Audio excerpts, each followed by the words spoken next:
अभी हम लोग निकल रहे हैं फैसलाबाद के लिए और तकरीबन 11:30 बज रहे हैं अभी। और मोटरवे के थ्रू जाएंगे। अभी हम लोग इस टाइम पे है रावलपिंडी में। रावलपिंडी से अभी हम निकल रहे हैं फैसलाबाद के लिए। तो बाकी मुलाकात होती है फिर रास्ते में डिटेल के साथ।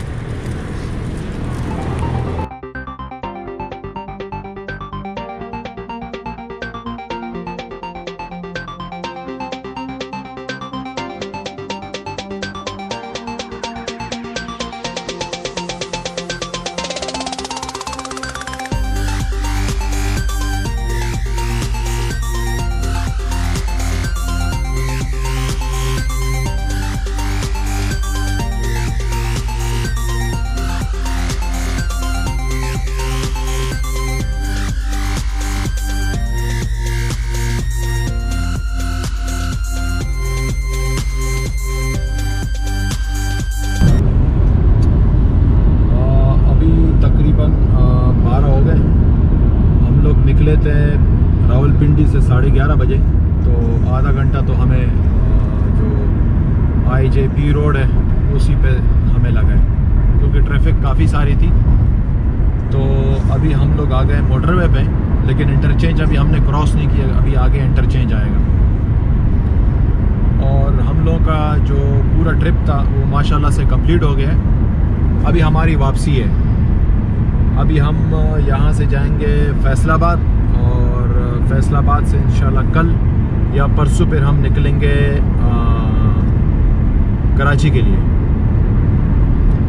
तो इस दफ़ा तो जो नॉर्दर्न एरियाज़ है आगे जहाँ मुझे जाना था,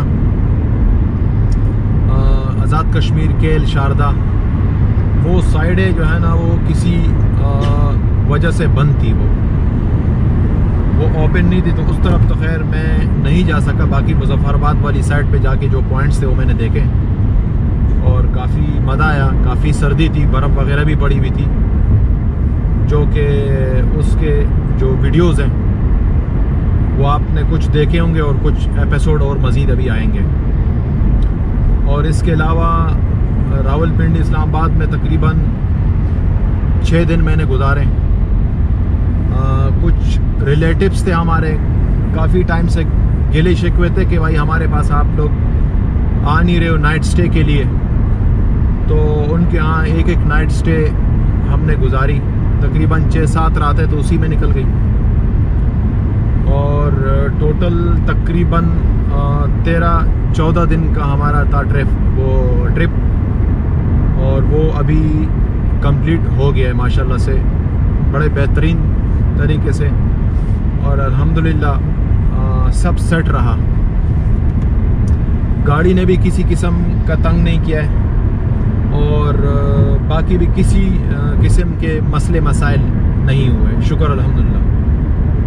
और अभी हमारी वापसी है फैसलाबाद के लिए। तकरीबन अभी 12:05 होने वाले और अभी हम निकले हैं फैसलाबाद के लिए। लेकिन थोड़ा सा हम लोग निकले लेट। उसकी वजह ये थी कि मोटरवे पे ताकि हमें फिर धुंध वगैरह ना मिले, तो इसलिए हम लोग निकले थोड़ा सा लेट। और बाकी माशाल्लाह सफ़र हमारा जितना भी रहा वो बड़ा बेहतरीन रहा। और अब थोड़ा सा मसला ये है कि उसकी ज़रा सेटिंग बनानी पड़ेगी कि जो फैसलाबाद से कराची का जो सफ़र है वो हमें निकलने सुबह, लेकिन 3-4 दिन 5 दिन हो गए कि मुसलसल सुबह में मोटरवे हो रही है बंद धुंध की वजह से। तो अब हम इसकी कोई सेटिंग बना रहे हैं कि क्या करें, या तो 11-12 बजे निकलेंगे या देखते हैं कि अभी क्या सेटिंग बनती है। वो मैं आपको वीडियो में, नेक्स्ट वीडियो जो फैसलाबाद टू कराची, उसमें मैं आपको बता दूंगा।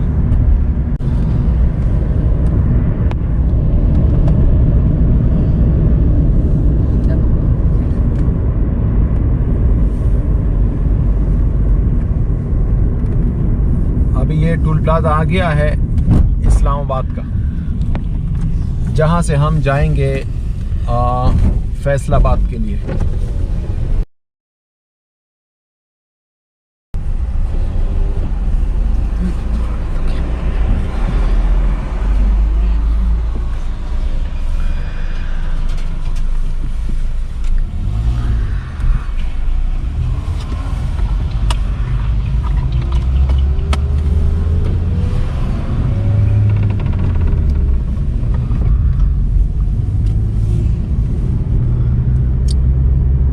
अभी हमारा सफ़र शुरू हो गया है फैसलाबाद के लिए। जैसे आपने देखा, अभी हमने इस्लामाबाद टोल प्लाज़ा क्रॉस कर दिया है और अल्लाह से दुआ है कि दोबारा हम आए, ट्रिप हमारा दोबारा लगे, क्योंकि काफ़ी मज़ा आया ट्रिप का और काफ़ी इंजॉय किया। क्योंकि लॉन्ग ट्रिप्स जो होते हैं बाय रोड, उसका अपना मज़ा होता है। और ख़ासकर सर्दी में अगर ट्रिप हो तो उसका तो फिर ज़्यादा और मज़ा है, क्योंकि सर्दी में जो बाय रोड ट्रिप है वो बड़ा सुकूनदा होता है बनिस्बत गर्मी के। लेकिन सर्दी के अंदर सिर्फ और सिर्फ ये एक मसला जो है ना, वो है धुंध का। अगर मिसाल के ये धुंध वाला मसला ना हो तो फिर तो आप इजीली ड्राइव कर सकते हैं, जा सकते हैं अपनी टाइमिंग के हिसाब से। लेकिन अभी जैसे आप देख रहे हैं, अभी हमने टोल प्लाज़ा क्रॉस करने से पहले धूप थी और अभी हमने जैसे टोल प्लाज़ा क्रॉस किया इस्लामाबाद का तो बादल है। तो ये जो बादल है तो ये फैसलाबाद तक अपने को मिलेंगे, क्योंकि अभी मैंने वेदर चार्ट में देखा है तो इस्लामाबाद से ज़्यादा सर्दी फैसलाबाद में है और टेम्परेचर कम है वहाँ पे, और धुंध भी है और साथ में बादल भी छाए हुए। आज 2019 का आखिरी दिन है, कल नया साल है। आज है 31 दिसंबर 2019,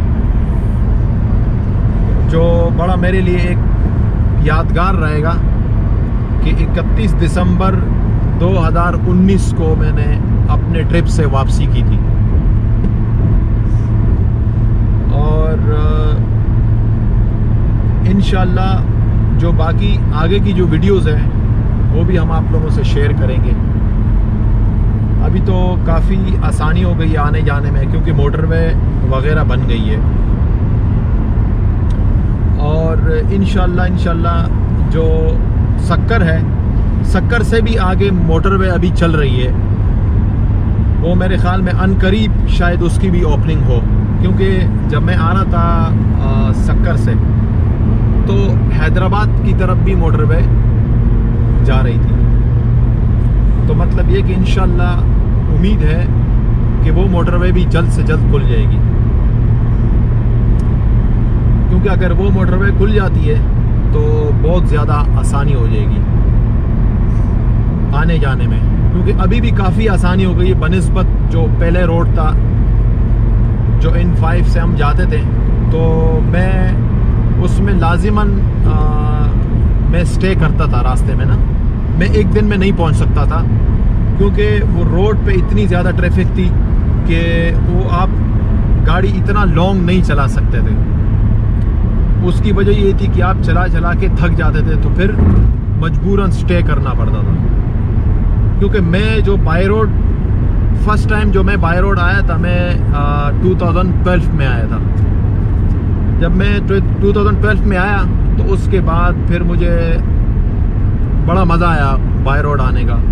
तो फिर मैंने बोला यार अब बाय रोड ही जाएंगे, क्योंकि ट्रेन में आप जाते हो तो आपका एक तो टाइम बहुत ज़्यादा लगता है, और जाहिर सी बात है अपनी मर्ज़ी से आप नहीं ड्राइव कर सकते, ना चला सकते, ना जा सकते, ना उतर सकते। इसमें तो ये कि आप हर पॉइंट पे उतर सकते हैं और हर जगह पे आप स्टे भी कर सकते हैं ईज़िली, सुकून से, मतलब कोई मसले वाली बात नहीं है। और अपनी मर्ज़ी से आप जहां आपकी मर्ज़ी है आप खा पी सकते हैं, स्टे भी कर सकते हैं। तो इसमें बनिस्बत ट्रेन में आने से ज़्यादा जो मज़ा है वो बाय रोड का है। क्योंकि 2012 से पहले हम लोग बाय एयर भी आए थे, 3-4 दफ़ा। तो अब जो है ना बच्चे भी कह रहे हैं कि भाई बाई रोड में ज़्यादा मज़ा है बनिस्बत बाई एयर या बाई ट्रेन। लेकिन एक चीज़ जो मैंने देखी है वो ये कि आप अगर आएँ तो आपकी गाड़ी बिल्कुल फिट होनी चाहिए, क्योंकि गाड़ी में अगर आपका रास्ते में खुदा ना ख्वास्ता कोई मसला निकलता है तो आपका जो ट्रिप है वो काफ़ी हद तक डिस्टर्ब हो जाएगा। तो इस चीज़ का आप लाज़िमन ख्याल करें कि गाड़ी जो आप लेके आ रहे हैं वो इस काबिल है कि 10-15 दिन में मुसलसल 5000 किलोमीटर चल जाएगी गाड़ी, कोई मसला नहीं करेगी। तो इस चीज़ को आप लाज़िमन देखें, क्योंकि अगर रास्ते में गाड़ी के अगर आपके मसले मसाइल शुरू हो गए तो आप फैमिली के साथ होंगे तो आपके लिए बड़ा मसला हो सकता है। हाँ, अगर आप फ्रेंड्स में आना चाह रहे हैं फिर थोड़ी हल्की गाड़ी भी हो तो भी चल जाएगी, क्योंकि फ्रेंड्स में तो मसला नहीं है, उसमें तो फिर आप मैनेज कर सकते हैं ईज़िली। लेकिन फैमिली में आप अगर सिंगल बंदे हैं तो आप फिर मैनेज नहीं कर सकते उसमें, क्योंकि ज़ाहिर सी बात है आप फैमिली को देखेंगे या गाड़ी को सही कराने लेके जाएंगे तो आपके लिए बड़े मसले का सबब बन सकता है। तो इसलिए इन चीज़ों का आपने ख़ास ध्यान रखना है। और अगर आपके पास नई गाड़ी है तो फिर तो मसला ही नहीं है, फिर तो आप आंख बंद करके निकल जाए, सिर्फ ऑयल चेंज करें और निकलें। लेकिन अगर पुरानी गाड़ी है तो आप उसको पूरी तरीके से तसल्ली करा लें। तसल्ली करने के बाद आप इसको फिर जो है ना लेके आया करें, क्योंकि अगर रास्ते में मसले मसाइल शुरू कर दिए उसने तो फिर आप बहुत ज़्यादा डिस्टर्ब होंगे। और अभी आगे जो है ना इंशाल्लाह जहाँ पर हम स्टे लेंगे वहाँ पर हमारी मुलाकात होगी। नमाज और लंच के लिए फिर हम लेंगे स्टे, तो वहाँ पे फिर इंशाल्लाह हमारी मुलाकात होगी। तब तक के लिए इजाज़त, और वीडियो में हमारे साथ ही रहिएगा इंशाल्लाह। फैसलाबाद तक हम साथ ही चलेंगे इस वीडियो के अंदर, तो मेरे साथ साथ आप भी इंजॉय करें। और इंशाल्लाह फिर मिलते हैं ब्रेक में।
हम लोगों ने कलर कहार क्रॉस किया और टाइम हो रहा है 1:24।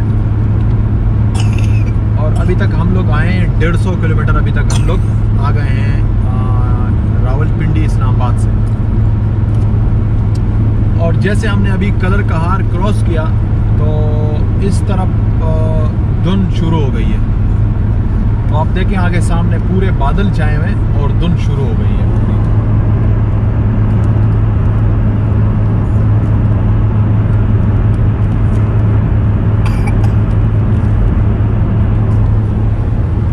ये पूरी अभी जितना हम मज़ीद फैसलाबाद की तरफ बढ़ेंगे तो ये धुंध बढ़ती जाएगी। तो ये मामला है यहाँ सर्दी में आने का कि रास्ते पे आपको धुंध मिलेगी। अलबत्ता अभी ये तकरीबन 1:25 हो गए हैं और अभी भी मतलब धुंध है। तो अब इस चीज़ का अंदाज़ा लगा सकते हैं कि ये शाम तक फिर रहेगी। और खैर ये जो धुन है इसके अंदर तो विजिबिलिटी है, आप ड्राइव कर सकते हैं, लेकिन जो आगे का एरिया है, जो अपना फैसलाबाद से आगे, वो उसमें धुन और मज़ीद बढ़ेगी, क्योंकि उस तरफ धुन इसलिए बढ़ेगी कि वहाँ सर्दी ज़्यादा है और मैदानी इलाका है, तो मैदानी इलाकों में वैसे भी धुन ज़्यादा बढ़ती है। तो ये जैसे अभी हमने कलर कहार के पहाड़ियाँ क्रॉस करते ही बादल और धुन शुरू हो गई है, लेकिन इसके अंदर हम ड्राइव कर सकते हैं। और मेरे ख्याल में सुबह के टाइम अगर आप इस पे आते हैं तो मुझे नहीं लगता कि आपको खुली मिले मोटरवे, तो इसलिए मैं वहाँ से भी मैं लेट ही निकला था, इसी वजह से कि रास्ते में अगर धुन का भी मसला हो तो अपने लिए कोई परेशानी का मसला ना बने वो। तो बहरहाल अल्लाह मालिक है, देखते हैं कि फिर फैसलाबाद से अपने को कराची तक का धुन का क्या स्टेटस मिलता है, क्योंकि मसला ये कि वहाँ से हमने निकलना है सुबह, और अगर सुबह हमें धुन मिलेगी तो वो फिर मसले वाली बात हो जाएगी, क्योंकि अगर 11-12 बजे तक धुन ख़त्म होती है उसके बाद हम निकलेंगे तो फिर हम रात को 12 बजे पहुँचेंगे। अगर मिसाल के दिन को 12 बजे निकलेंगे तो रात को 12 बजे पहुँचेंगे, तो वो थोड़ी परेशानी वाली बात है। लेकिन देखते हैं हम कि 1-2 दिन में जितनी धुन अगर कम हो सकती है वेदर चार्ट के हिसाब से, तो फिर इंशाल्लाह हम लोग उस हिसाब से निकलेंगे। अगर थोड़ी बहुत धुन हो तो उसमें तो ड्राइव हो जाएगी, लेकिन बहुत ज़्यादा होगी तो फिर उसमें नहीं हो सकेगी और मोटरवे भी बंद हो जाएगी। अभी 1:30 बजने वाले और इंशाल्लाह 2 बजे तक हम ब्रेक लेंगे, तो फिर मुलाकात होती है ब्रेक में।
मंजिल की तरफ। तकरीबन 177 किलोमीटर मैं अभी तक आ चुका हूँ और मेरे ख्याल में अराउंड 130 to 135 किलोमीटर अभी बाकी है। और धुंध वैसे ही बरकरार है लेकिन कम है, बहुत ज़्यादा नहीं है। विजिबिलिटी है उसमें, मतलब आप ड्राइव इजी कर सकते हैं, कोई मसला नहीं है।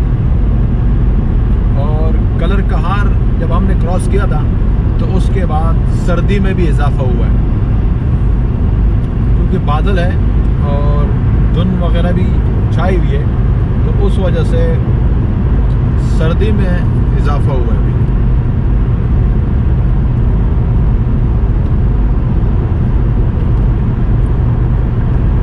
और अभी तक तो काफ़ी अच्छा सफ़र जा रहा है।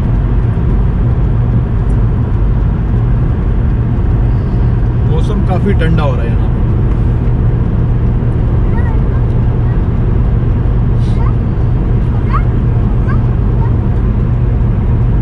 अभी इंशाल्लाह हमारी जो मुलाकात होगी वो फैसलाबाद इंटरचेंज पे होगी इंशाल्लाह।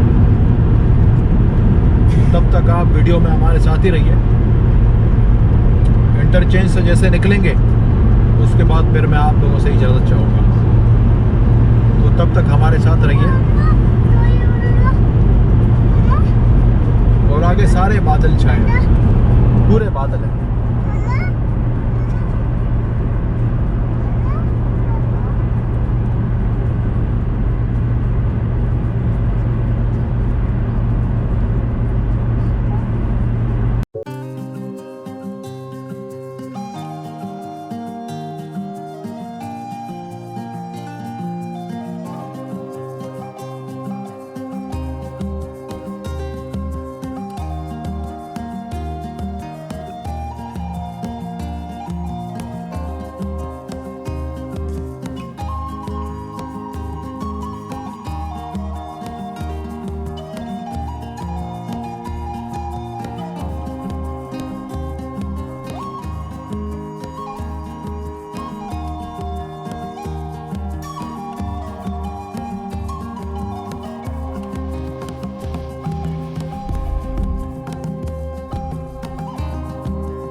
सफ़र रहा, बहुत मज़े से आए हम लोग।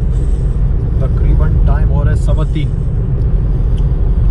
तकरीबन 12 बजे मोटरवे पे हम लोग आए थे और अब 3:15 हो रहे हैं, मतलब 3.25 घंटे में हम लोग पहुंच गए। नॉर्मल स्पीड हमने 120 रखी थी और बीच में हमने स्टे लिया था, तकरीबन 20 से 25 मिनट का हमने स्टे लिया था। और सर्दी का जो पोजीशन है वो वहाँ से ज़्यादा लग रहा है। पिंडी इस्लामाबाद से जो सर्दी का पोजीशन है यहाँ पे ज़्यादा लग रहा है और धुंध है और बादल है, अभी भी काफ़ी धुंध है और बादल की वजह से जो है ना वो काफ़ी ज़्यादा धुंध नज़र आ रही है।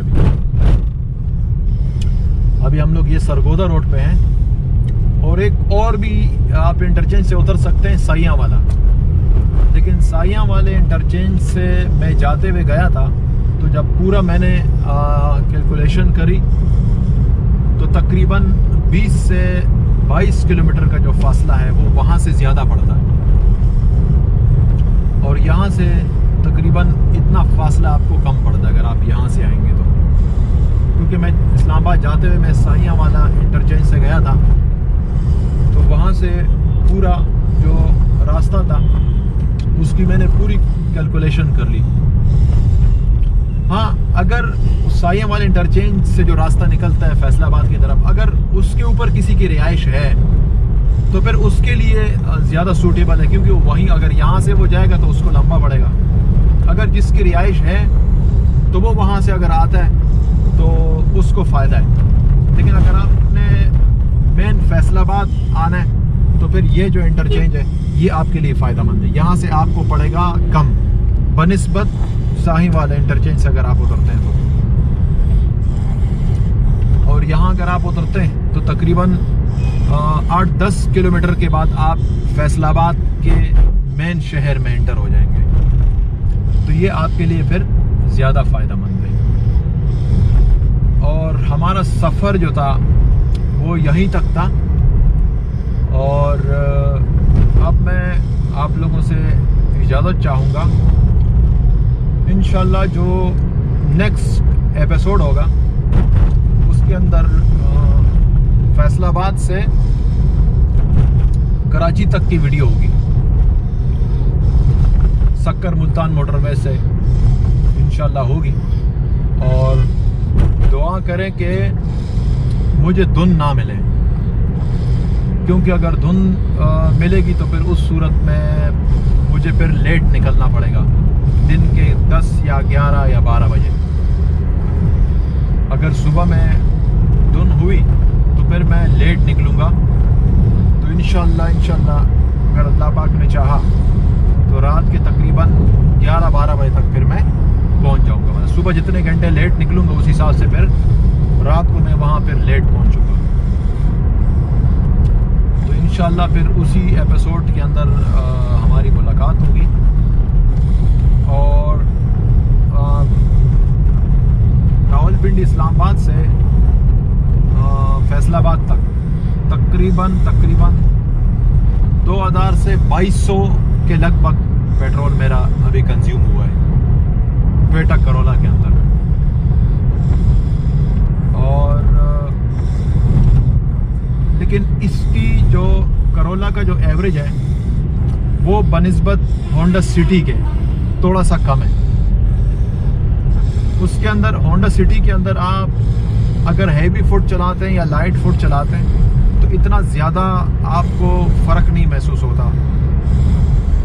होंडा सिटी नई मॉडल की बात कर रहा हूँ, जो 17, 18, 19 वाली है उसकी बात कर रहा हूँ। जो पुराने मॉडल है उसकी कंपैरिजन में करोला से नहीं कर रहा हूँ, जो नए मॉडल्स हैं उसकी कंपैरिजन कर रहा हूँ। तो उनका जो फ्यूल एवरेज है वो बनिस्बत करोला के मुझे खुद ज़ाती अच्छा लगा है। मतलब अब हर बंदे की अपनी राय होगी, किसी को शायद कम देती होगी, किसी को ज़्यादा देती होगी। बहरहाल लेकिन मैं लॉन्ग पे जैसे ये मैंने अभी तक तकरीबन 3,500-4 हज़ार किलोमीटर चला ली। और जो सिटी है होंडा सिटी वो तो तकरीबन 2012 से मैं यूज़ कर रहा हूँ अभी तक। लास्ट ट्रिप 2019 जो अगस्त के अंदर में आया था, तो तकरीबन मेरे ख्याल में 7-8 दफ़ा मैं उसको लॉन्ग पे लाया हूँ और सारे मॉडल्स लाया हूँ। तो उस हिसाब से जो सिटी का एवरेज है वो मुझे बेहतर लगा बनिस्बत टोयोटा करोला का। कोई ज़्यादा फ़र्क नहीं है, 1 लीटर में मेरे ख्याल में अगर बहुत ज़्यादा अगर फ़र्क आएगा तो तकरीबन 1 या 1.5 किलोमीटर का फ़र्क आएगा, इससे ज़्यादा नहीं आएगा। और इसको अगर टोयोटा करोला को आप अगर लाइट फुट चलाते हैं तो फिर आपको बहुत अच्छा एवरेज मिलेगा। होंडा सिटी से भी अच्छा एवरेज मिलेगा अगर आप इसको लाइट फुट चलाते हैं तो। लेकिन हैवी में तो एवरेज बिल्कुल ख़राब कर देगा ये। तकरीबन 13, 13.5 का एवरेज आपको लीटर पे आ जाएगा। लेकिन अगर इसको लाइट फुट चलाएंगे तो फिर इसमें आपको 15 भी मिल सकता है, 15.5 भी मिल सकता है, 16 भी मिल सकता है। जो कि मैं कराची से आ रहा था तो कराची से सक्कर से पहले तक का जो लोकल था वो मैं बिल्कुल ही लाइट फुट चलाया था, तो 15.5 से 16, सवा 16 के आसपास मुझे इसका एवरेज मिला था। लोकल हाईवेज की बात कर रहा हूँ, N5 की, मोटरवे की बात नहीं कर रहा हूँ, लोकल की बात कर रहा हूँ, लोकल हाईवे पे। तो लोकल पे आपको अच्छा मिल जाता है, मोटरवे भी अच्छा है, लेकिन अगर जाहिर सी बात है आप इसको थोड़ा सा हैवी फुट चलाएंगे, और हैवी फुट ही चलानी पड़ेगी आपको गाड़ी, क्योंकि मोटरवे पे इतना लंबा सफ़र होता है, तो लाइट फुट चलाना जो है ना वो बंदा हो जाता है बोर। तो बहरहाल मैं तो फिर इसको थोड़ा हैवी चलाता हूँ, क्योंकि मैं बोलता हूँ अगर 1000, 1500, 2000 का ज़्यादा से ज़्यादा फ़र्क आ जाएगा पेट्रोल का तो कोई इतना मसला नहीं है। लेकिन हैवी फुट में ये होता है कि आप अपनी मर्ज़ी से गाड़ी को चलाते हैं, और लाइट फुट में आप जो है ना कि आप बोर भी हो सकते हैं, क्योंकि इतनी हल्की आप चलाएंगे तो फिर थोड़ा सा लेट भी पहुंचेंगे। अगर 120 की लिमिट है स्पीड में तो आप 120 पे बिल्कुल रखें, उसमें मसला नहीं है, उसमें एवरेज थोड़ा सा आपको कम मिलेगा, लेकिन आप अपनी मंजिल पे टाइम पे पहुंच जाएंगे। लेकिन अगर आप लाइट फुट की वजह से इसको 80, 90, 100 पे करेंगे तो उस हिसाब से पेट्रोल कंजम्पशन तो कम हो जाएगी, लेकिन आप अपना जो जगह जहां आपको पहुंचना है वहां आप हो जाएंगे लेट। तो इंशाल्लाह फिर नेक्स्ट एपिसोड में हमारी मुलाकात होगी, जो कि फैसलाबाद टू कराची है। अभी मैं फैसलाबाद पहुंच गया हूं, और इंशाल्लाह फिर जाके पहले तो गर्मा गर्म चाय पियेंगे, और उसके बाद जो है ना थोड़ा सा रेस्ट करेंगे, और शायद पक्का नहीं है, लेकिन शायद वाली बात है कि मेरा लाहौर भी चक्कर लगे। एक काम के सिलसिले में जाना है, और अगर उसके लिए जाना पड़ा तो इंशाल्लाह एक एपिसोड आएगा फिर फैसलाबाद से लाहौर, वो भी आपके साथ पूरी डिटेल के साथ शेयर करूंगा मैं वो। तो आप जो है ना फिर इंशाल्लाह वो एपिसोड भी देख सकेंगे। तो तब तक के लिए मैं आप लोगों से इजाज़त चाहूँगा। अपनी ढेर सारी दुआओं में मुझे याद रखिएगा, और अपना बहुत सारा ख्याल रखें। अल्लाह हाफिज़।